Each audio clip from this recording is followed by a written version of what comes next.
Hello, guys. Good evening and welcome to Edge Talk.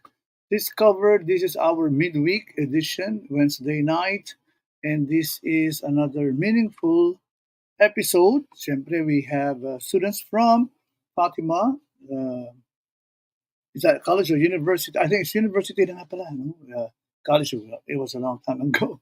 So, without further ado, let me put them into the stream. Okay, we got Jemmarie, we got Elaisa, Aya, and last but not least, siyempre, si Jess. Hello, good evening, everyone. Evening Hindi po. po.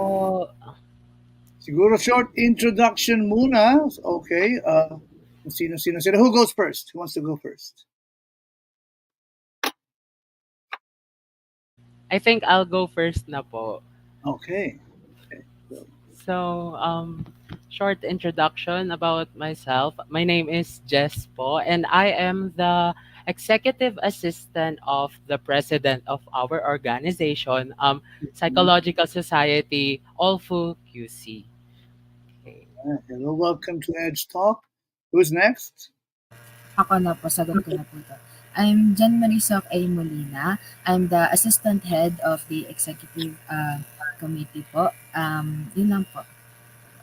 Next. I'll go next po.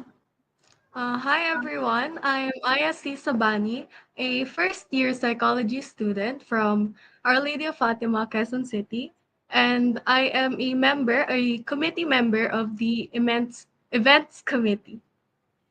Oh, hello, and last but not the least, Hi, I'm Elaisa P.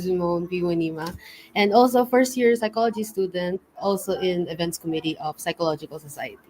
Thank you po. welcome to Edge Talk, and I'm looking forward to a very informative and meaningful talk with you guys. Short but sweet. So let's get down to the business of things. So, meron kayong upcoming event, no? Thank you, by the way, for joining us tonight, and welcome. I believe this is your first time to be part of our podcast, and give us an overview of the event that's coming up. We know that this month is National Mental Health Awareness Month, diba? And October 10 is actually the day itself, diba? It's the day, no? Ng Mental Health Awareness Day. Ito worldwide ito, international, right? So can you give us an overview of itong Light Up Blue? Yes po. Pero before po ako mag-start, I just want to introduce our organization lang po. Like Okay. as I stated before, we are the Psychological Society of Olfu QC. We are a student-led organization dedicated to promoting mental health, Mhm. awareness, fostering academic excellence, and enhancing the parang understanding po of psychology and ourselves din po, of course. So Mhm. parang through seminars, events, we want to educate the community about mental health. So now po, sa darating po na October 10, we have this Light Up Blue event. Again, Light Up Blue. Light Up Blue.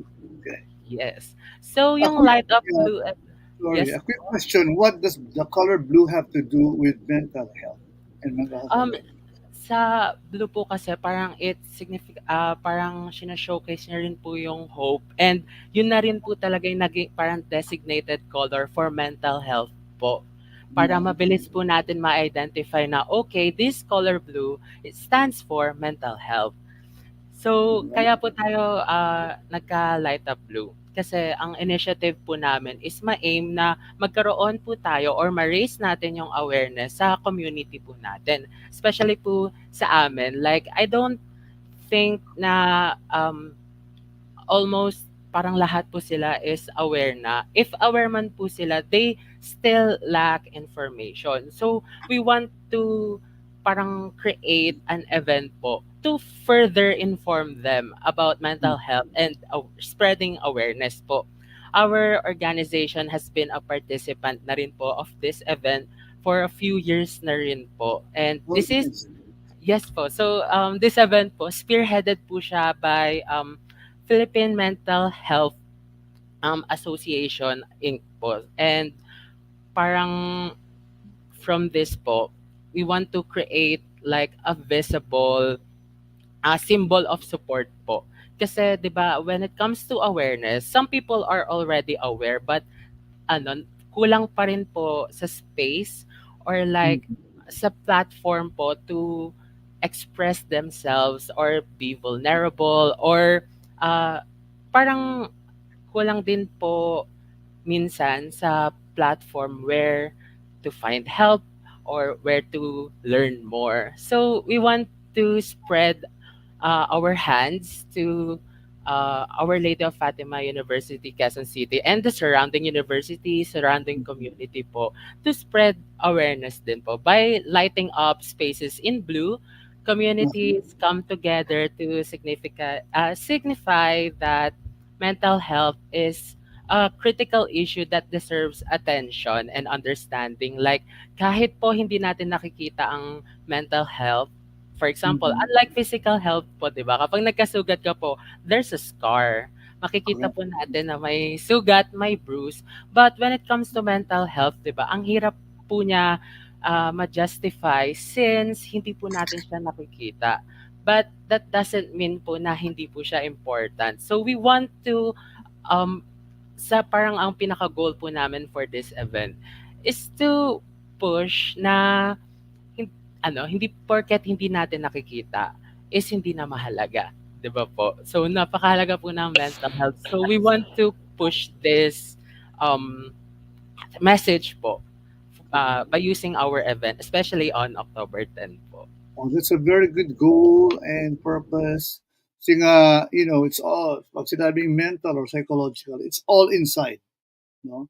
Sometimes partly spiritually or partly spiritual, partly emotional. Pero the bottom line is there is depression, there is stress, which is, I think parang I don't know if it's ngayon lang, pero back in our day, meron na rin mga at suicidal attempts, meron din mga talagang, pero hindi masyado na pag-uusapan. It's like taboo, no? Kasi sa Pilipinas, when you say mental health, it's parang you go to the mental hospital agad, di ba? Automatic, parang ganun yun, conclusion. Ha? So, kinahihiya yun. It's kind of parang ano siya, it's curse or something that most Filipino families are ashamed of. No? Because sometimes it's genetic. Eh. We know some families who have this, di ba? Many of them are more prone to this kind of psychological issue. Iba naman, it's more of a chemical imbalance, ano? So iba-iba. Pero, gaano ba ka-prevalent yan sa inyong generation as far as you know? Because we've been hearing a lot of this, kwento, pero in terms of statistics, kasi tama-tama, you guys are psychology students. In the Philippines, malaki-laki na rin ba yung I know, ng pandemic, di ba? Marami talaga nun. Kasi, di ba? Talagang lahat naman tayo medyo stressed out nun. Pero ngayon, when we bounced back na, of course, mga presyo ng bilihin, tuition fee, bigas, politics, traffic, they all add up eh.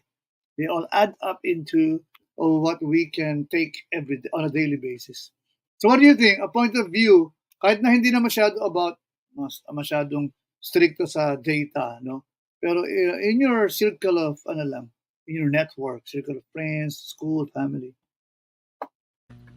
I think po, sir, since we are open about discussing that topic, um, we tend to explore po talaga na karamihan po, if not lahat ng nasa circle po namin, which are psychology students din po.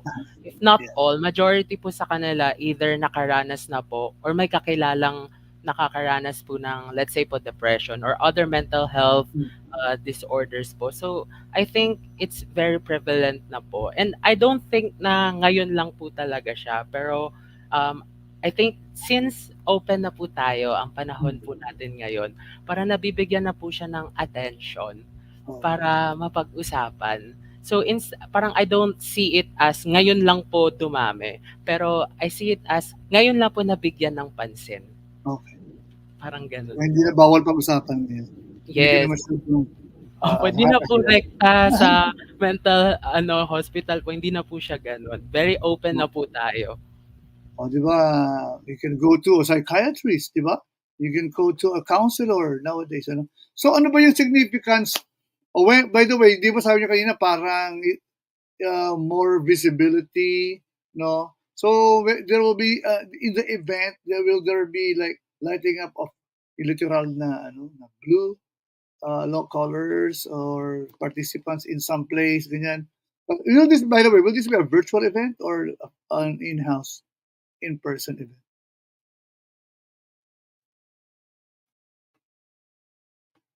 In-person event po siya, sir, sa Oh, ano po, mismong university po namin magaganap po. okay, ang saya nun, di ba? Talagang iba rin kasi yung interaction ng physically, no? Magkakaharap kayo. Merong kakaroon, di ba, na parang workshop yan? Counseling and workshop to work on some, issues that might prop up. Yung mga ganun na rin yan. Ang galing naman, no? Sayang, di kami makaka, punta. Pero students, is this open, by the way, to, for psychology students? Yes po, it's open po for non-psychology students. Pero since parang for safety na rin po and controlled yung environment po, we Yeah. invited students na po na mag-join sa amin. Pero hindi po siya like open to all. Pero we have virtual like postings po for them to join din po, of course. Okay, see, I have another question. Let's move on to another question. Yung significance naman ng Mental Health Month. Why is Mental Health Month important for raising awareness? And is it enough ba? Just once? Maybe once or twice. Because in the Philippines, it's May. Internationally, it's October 10. So why mental health is important for raising awareness?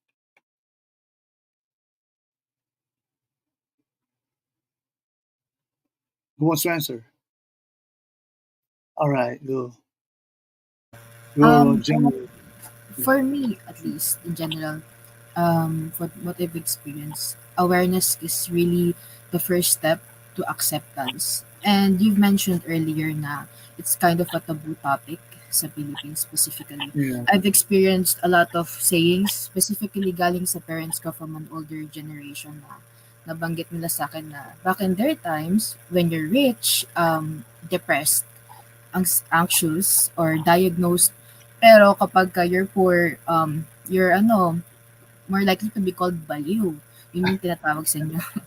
Usually, I wouldn't really associate that. Pero sa akin, so nakikita ko, it comes with the lack of awareness. You can't accept something you do not know. So, without the awareness of mental health, you can't really accept someone na mentally ill. It's hard kasi you don't know what you're accepting. Eh. Some people, I've had an experience with my friend before that suffered with depression. At the time we were younger, I couldn't really accept her as is.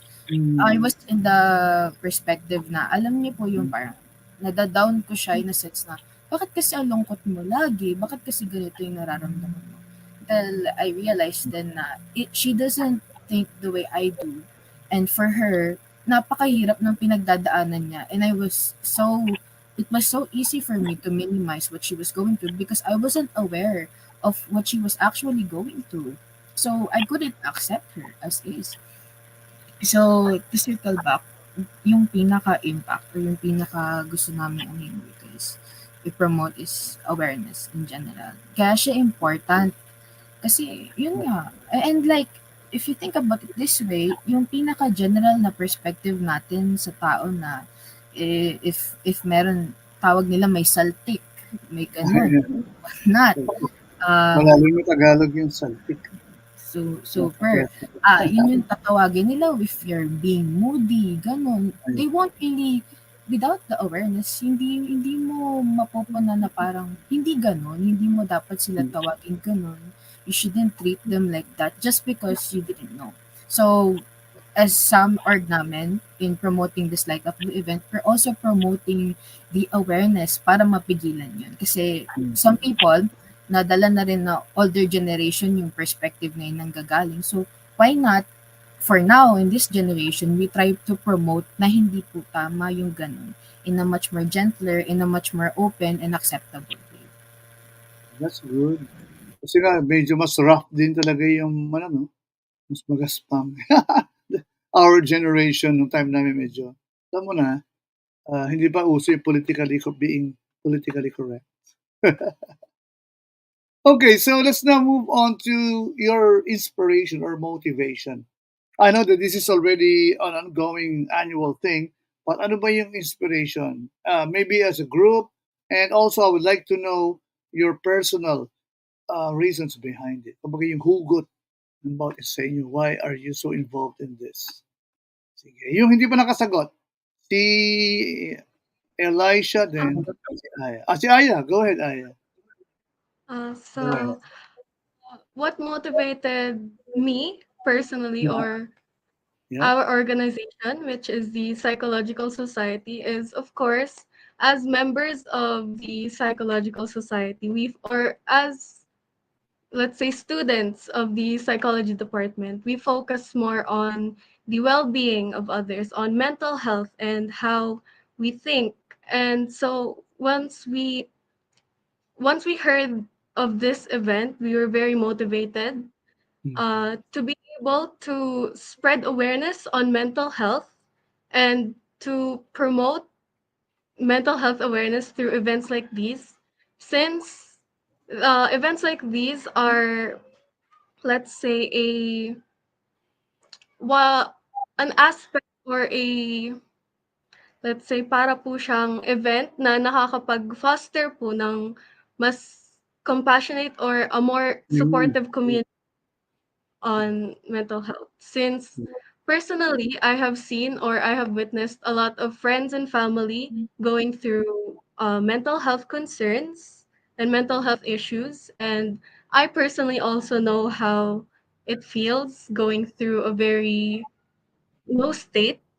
So, this event was very touching to me, or it hit me a lot, since this event was able to highlight the urgent need to open conversations and Mhm. support each other.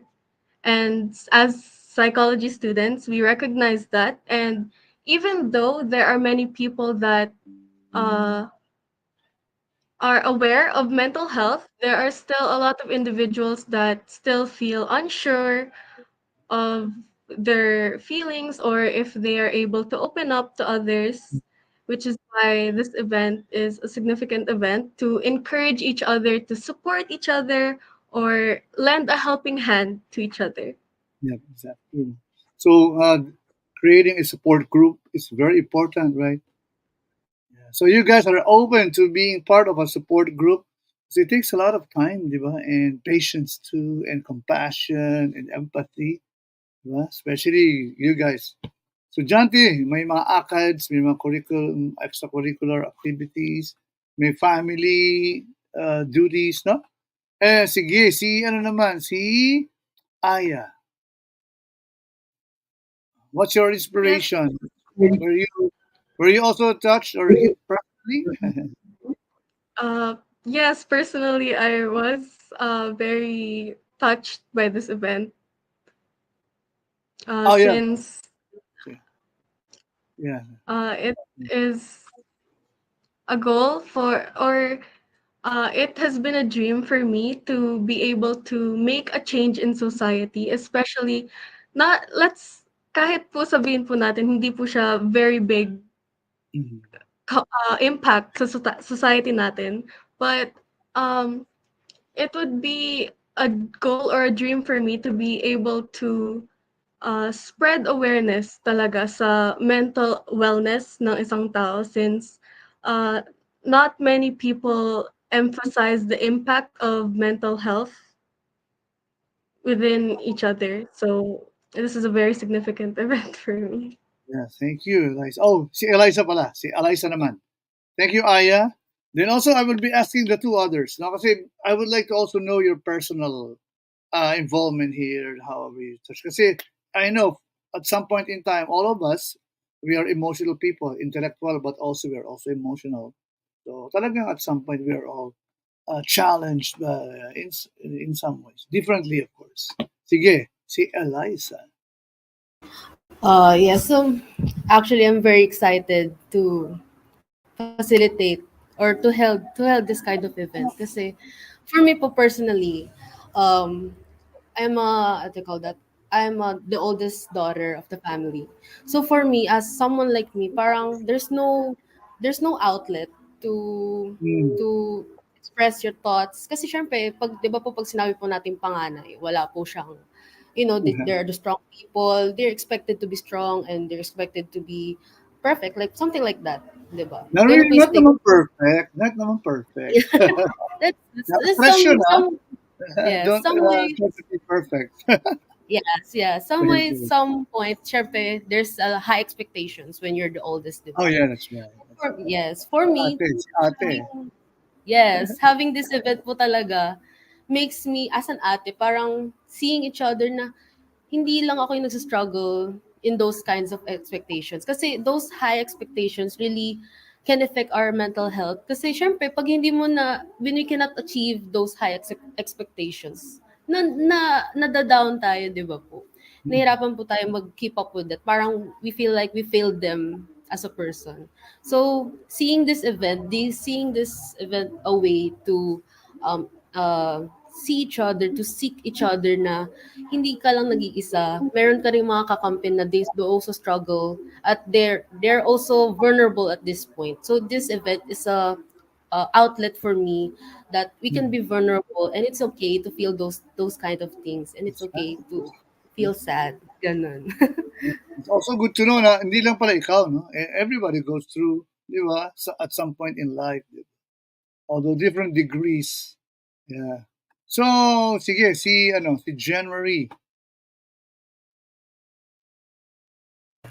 Akin po is for me, yung main inspiration ko and main motivation ko for this event is my friends before.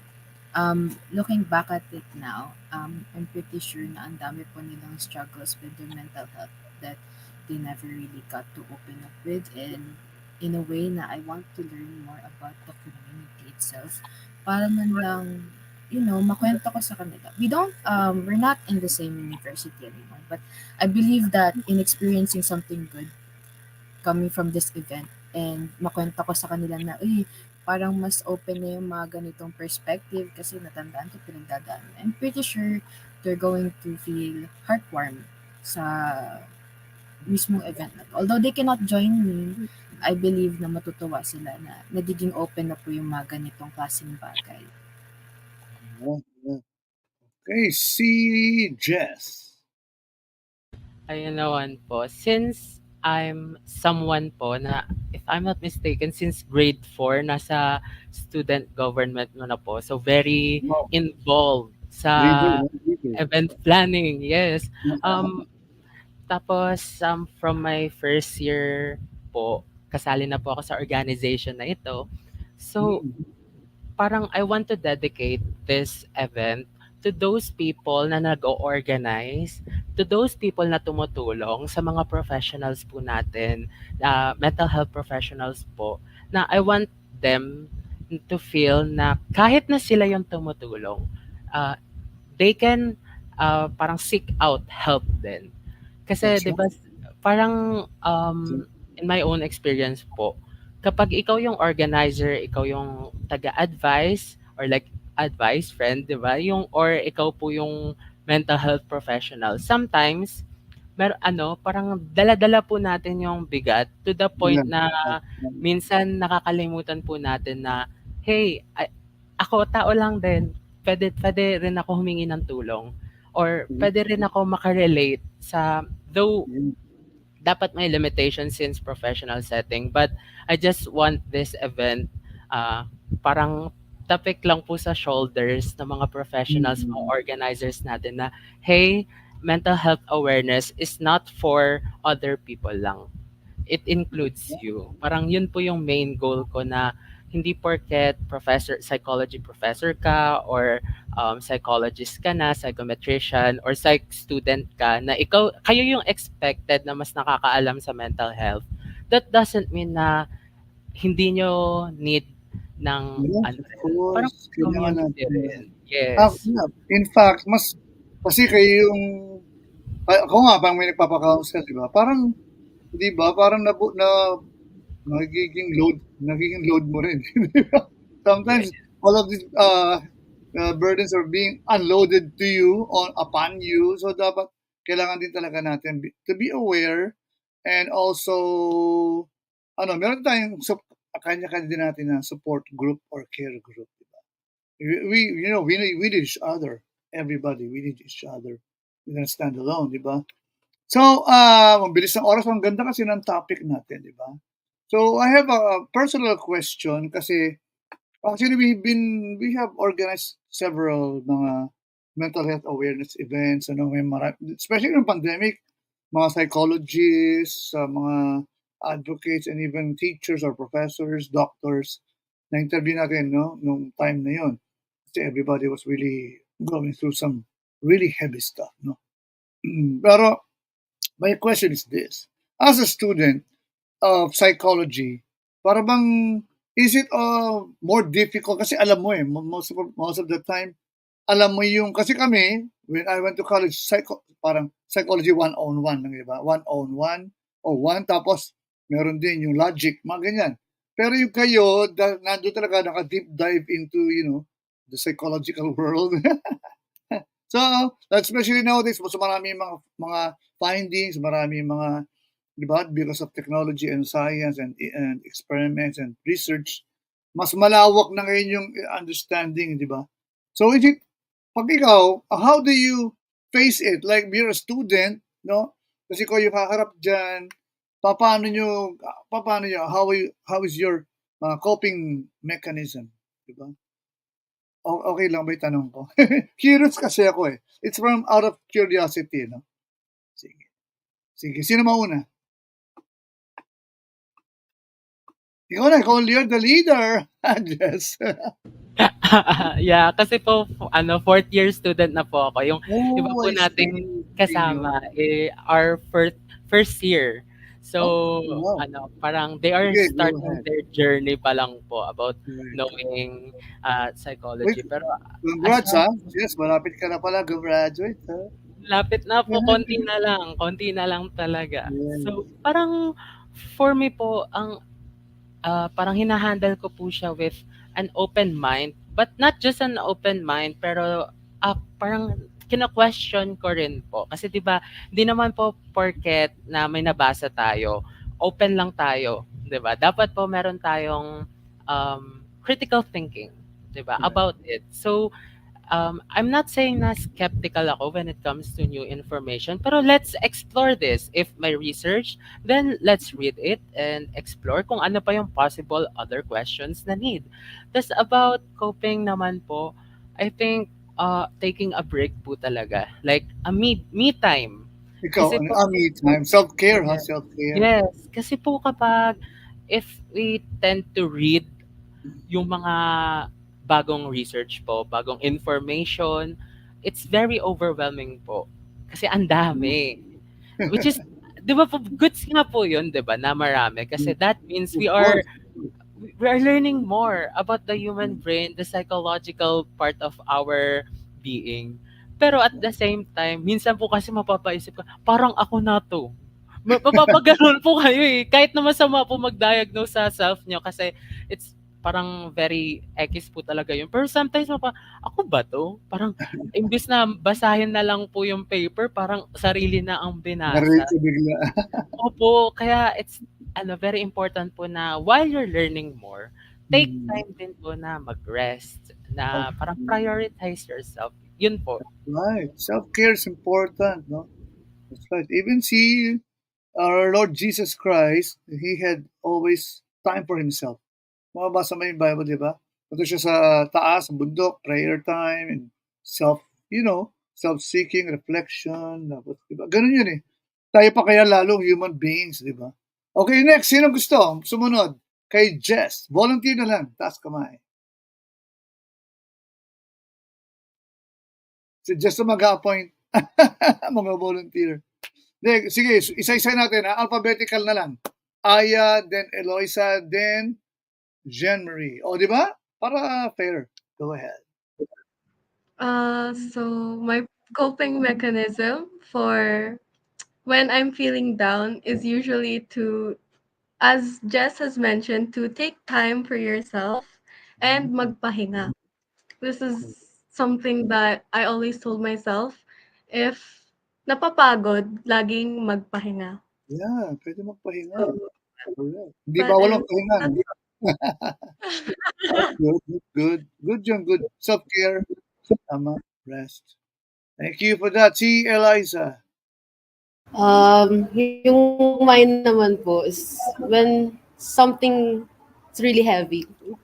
Kasi everyday, lagi po nating kailangan to understand people po, di ba? As a psych student po din, Oo. it's parang expected din po sa amin to understand people. Siyempre, ang bigat pa rin nun, it's like napapasa po sa amin yung load ng Kaya nga. bigat na yan. And to take off that load, ginagawa ko rin po is me time. At the end of the day, kailangan ko po ng time alone to just, I don't know, random things lang. Basta as long as I do it alone.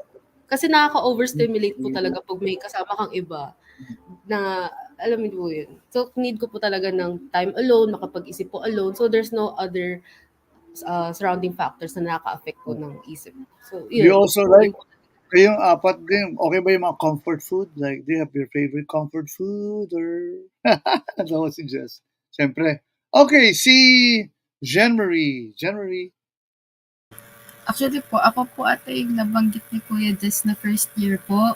Oh, oh, Ako, wow. ako po yung actually, so far, kasi since naninibago pa ako sa psych, although it's Correct. my beloved course talaga, ito talaga yung Okay. course na Ito gusto ko. talaga yung choice mo, ha? Ano, as a first year, during this first sem, parang ang daming terminologies na binabanggit sa akin. Parang, wow. Although, alam ko siya in a general sense, pero alam mo yung parang dinitip dive namin. So, nakakaano po, parang nakakagulo, kasi ganun. Ang dami, super daming pag-usapan, super daming i-discuss, may pa case study pa, may pabasa-basa pa yung mga book namin, ganun.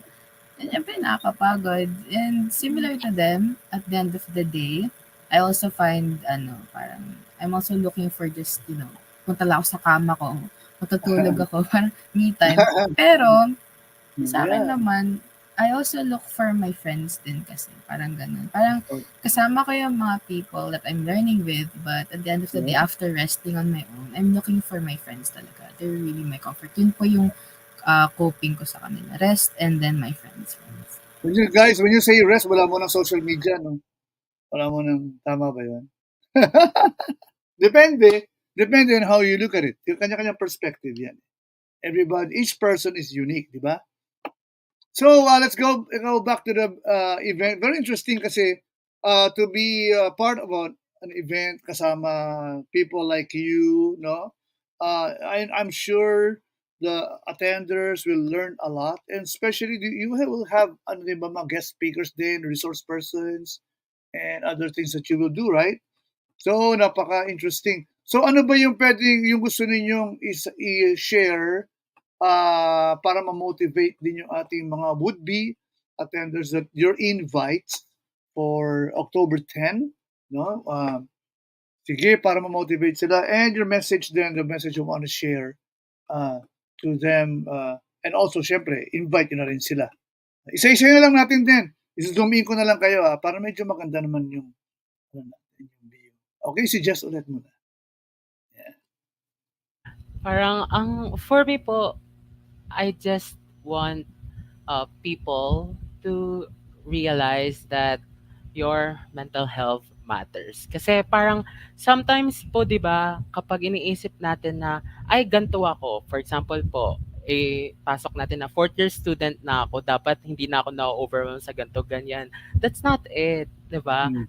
At the end of the day, we are tao lang po talaga. So your mental health matters. Yun po yung gusto kong ma-spread talaga sa kanila, that it's okay not to be okay. It's normal, Okay ba 'di yun? ba?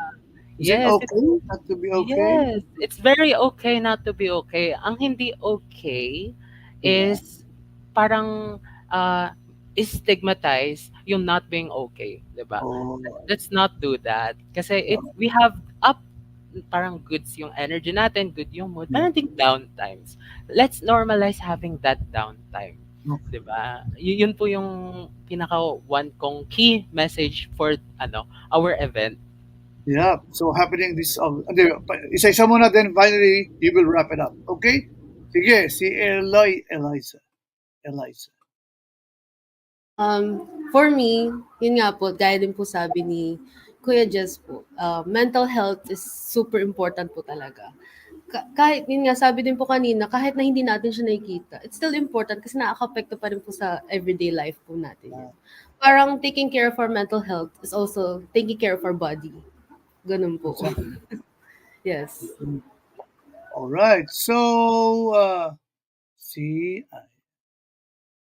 yan. Ayan. Yes, as it has been mentioned, mental health is very, very important, and we should normalize a community where we support one Mm. another. We can be able to open up to one another and be able to talk about what we feel without judgment. We should prioritize open conversations about mental illnesses and always remember that we are not alone. That's Hindi na tanong. Tsaka there's no judgment, di ba? Safe space nga di ba? Ganun ang law yan, safe space act. All right, si Jemmarie, ang ating freshman. Sa akin naman po, hopefully po, mentioning earlier, ano yung pang-encourage namin sa event. Hopefully you join po kasi we really aim to provide you mentioned, a really safe space for those people na know that someone's struggling or they themselves are struggling. And mainly, sana po, yung hindi naman po maalam dito, I hope they also join us for the added fact na we want to spread the awareness of mental health and the different kinds of mental health and the fact that we should be more open in accepting people that are suffering, because if we don't accept them, we're also just creating a cycle of letting them suffer even more due to isolation. Tama, delikado yun. Isolation is very dangerous. So, this point in time, sige, additional information na lang. Okay, si Jess na, si Presidente, no? The senior. Okay, so, what time, where, when, and, go ahead. Tsaka nga pala, yung Facebook page, how, for those who want to join, how can they join? Diba? The information, all the information that they need. Sige, go Yeah. ahead. So, ang Light Up Blue event po namin is mangyayari on October 10 on Olfu QC Lagro Quadrangle. SJB Quadrangle po yung location. And if you want to join po, kahit hindi po kayo close sa location namin, we have different parang events din po, like our DP Blast on our Facebook page, Ah, Psychological Society. So you can also join good. that, promote mental health awareness. And may nakakalimutan pa ba ako? You can find us po very similar naman po yung names namin on different platforms, Psychological Society po. And So, Psychological Society, yes, I think yun lang, no, if I'm not mistaken. Yeah, yun lang po. okay, Psychological Society. Ang ganda mo ng pangalan, talagang, talaga, spot on. Yes, direct to the point, very Yeah, concise. I'm trying to look for it. Baka pwedeng, ito, Olfu, Yes, all for QC Physical po. Society of QC. Sige, we will post it also. Doon na lang kasi this is, para malaman nila how they can be part or how can they participate. Ilagay ko sa banner. Ilagay tayo ng banner before we finally go. Para naman, alam nila where to go. Flash natin. So God bless guys and thank you for taking time to promote your activity. Napakaganda and we're looking forward to that. Thank God na meron mga people like you. Yeah, that's Allfu Psych Sock. Ayan, yun yung username. Allfu Psych Sock. All right. So thank you. Lagyan natin na lang yan dun sa sa caption, sa description. So thank you everyone. More power. God bless. Looking forward to more partnerships with you sa inyong society. Okay? Thank Thank you you. rin po. Thank you so much po for this Thank you po. opportunity. By the Thank you way, so baka meron kayong acknowledgements sa pasalamatan. Nais pasalamatan ang pamilya ko po. Ay, naging TV. Pero Oh I, yeah, I- go ahead. we just want to parang shout out po sa aming organization, Psychological Society. And we would like to thank you po for giving us time din po to promote our event, to Yun. promote our page, and to promote mental health awareness. Kasi at the end of the day, yun po yung goal namin. And we reached that goal this night po. So thank you very much po for this It's, opportunity. it's our pleasure. Stay safe, everyone. God bless. More power to you. Bye bye for now.